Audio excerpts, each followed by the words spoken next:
Hey, what's up everybody? This is Nightwing2303 from Nightwing2303.com. Today we have the Air Jordan 1 Retro High, and I have finally completed playing in these guys here. They were much different than what I had anticipated, and real briefly, main question is probably, are these actually playable today? And the short answer and simple answer is yes. So, without wasting too much of your time, let's just get right into it. So as usual, we'll start off with the bottom of the shoe here. As you can see, the traction features, no herringbone, things like that. However, the traction on this particular model was the biggest surprise ever. It is 100% perfect from toe to heel. You have your old school pivot points. You have a lot of texture throughout all of these smoothed out flat surfaces, including the toe with all the stars. And the main difference was the circular motion and rubber there. This is very soft and very flexible. So this gripped the floor perfectly from a front to back standpoint and made easy transitions through pivoting, and as well as curling around screens, cutting, things like that, crossovers, all of that kind of stuff. So these shoes, from a traction standpoint, really planted me on the floor perfectly. It kept me in place while in motion. I didn't have any slipping whatsoever. Bar none, this is probably some of the best traction I've actually used, besides herringbone and things like that. So it's real easy to try and compare everything to the Zoom Kobe 4, because that's pretty much the go-to model as far as a traction surface is concerned. But the traction on these is actually really, really nice.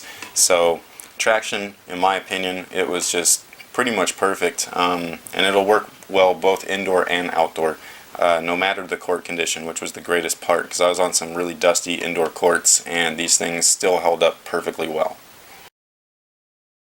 So as far as cushion is concerned, all you have really is an embedded airbag in the heel.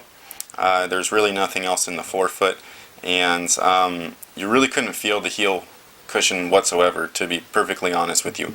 I didn't swap out insoles or anything like that. I kept them exactly how they were out of the package, and this is just solid rubber from forefoot all the way to the heel, and it definitely plays that way.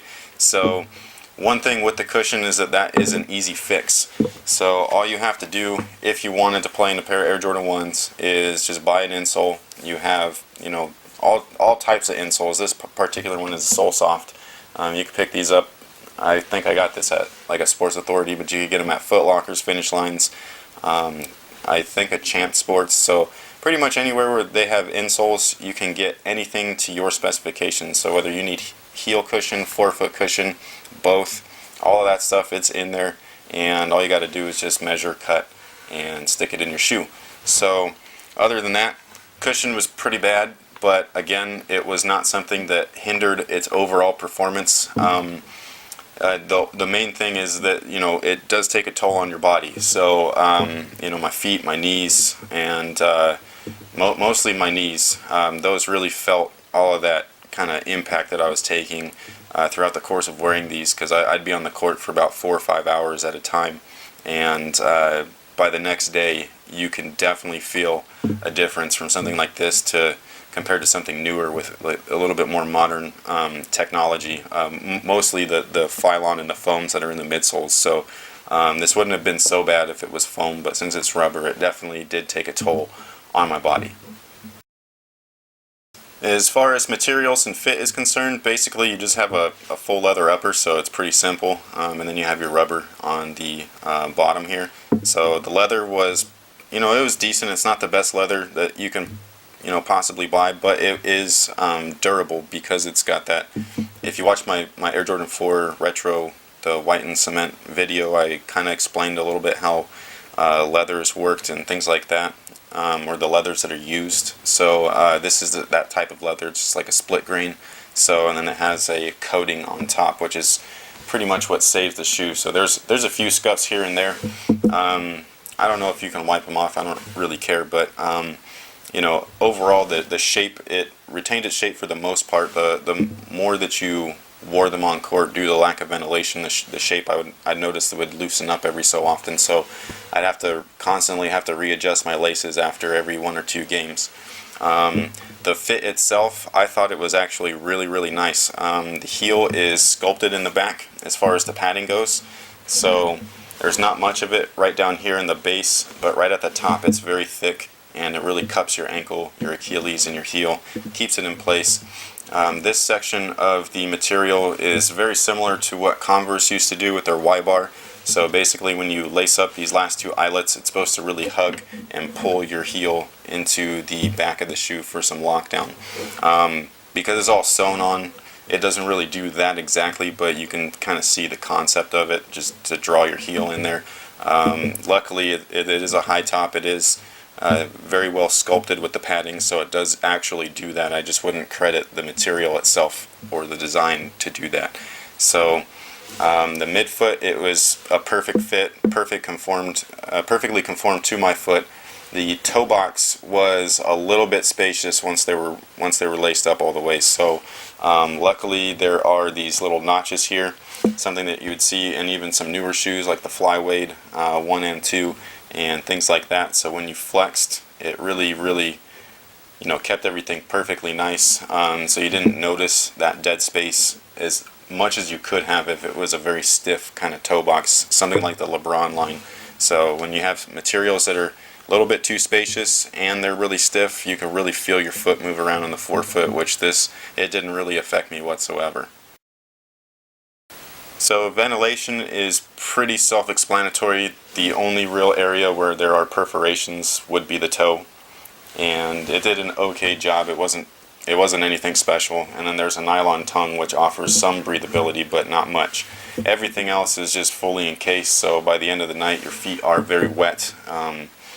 There's not a lot of airflow coming through here, so that is something, if you don't like shoes that are very restrictive as far as breathability and airflow goes, you might not want to even look at these. But there are other options if you like this styling, such as the Air Jordan 1 Alpha and the Air Jordan 1 Alpha Outdoor.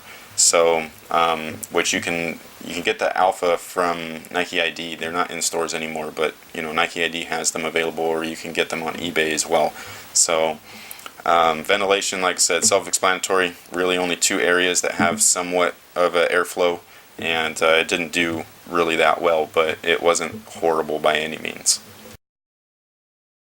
As far as support is concerned, you really don't have much of any, or there isn't any whatsoever actually. So there's no pronounced arch, there is no shank plate, so everything here is very flexible. It has perfect court feel if that's what you're looking for. The outsole here, it's very soft, so you definitely feel the ground, and it's literally directly underneath your foot. So if court feel is something that you're interested in, these probably have one of the best low to the ground, low profile type feelings that you could get in any sneaker whatsoever. Do I recommend that? That's really up to you. So, but again, there's no shank plate, there's no heel counter, there is no sprint frame or anything like that you'd see on modern shoes. So those of you with flat feet, this might work out since there's not an arch plate like really pushing into your foot there. People with wide feet, you're going to want to really try these on to see if they work for you.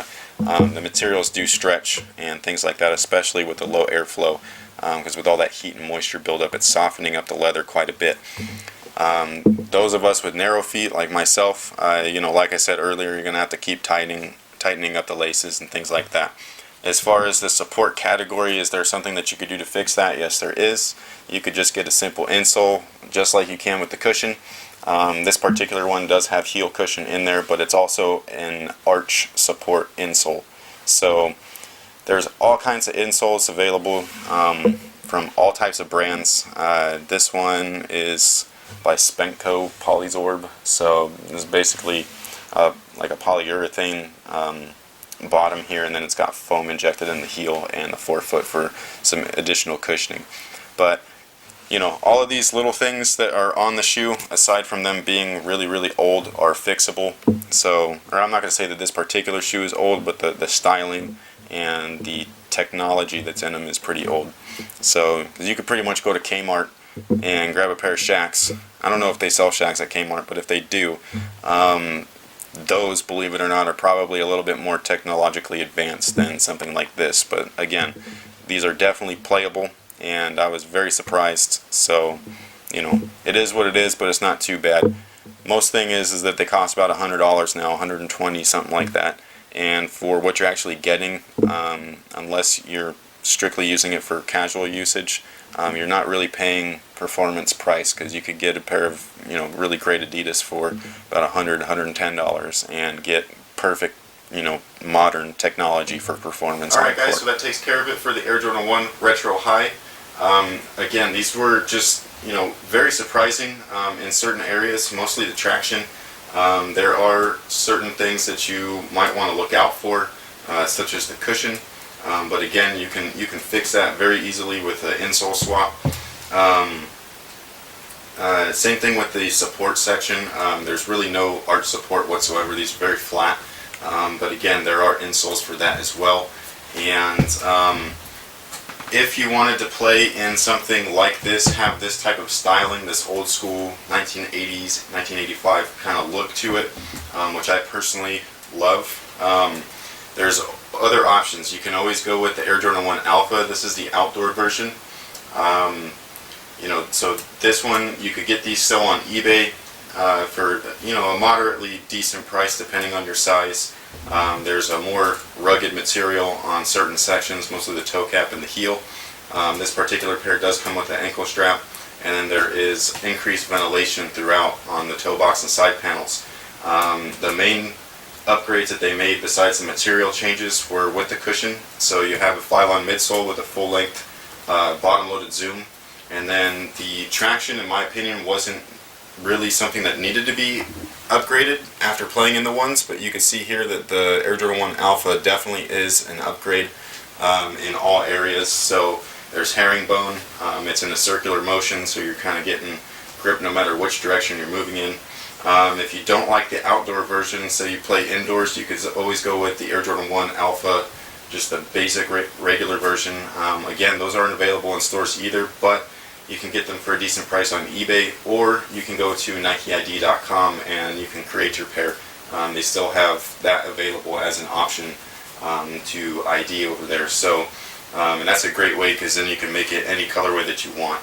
So, thank you guys for all your support. Thanks for watching the video. Thanks for liking, commenting, and all of your subscriptions. Stay tuned, because next month we are going to go with the Air Jordan 2, and you know, if you're not viewing my site, nightwing2303.com, you're missing a lot of information on these shoes.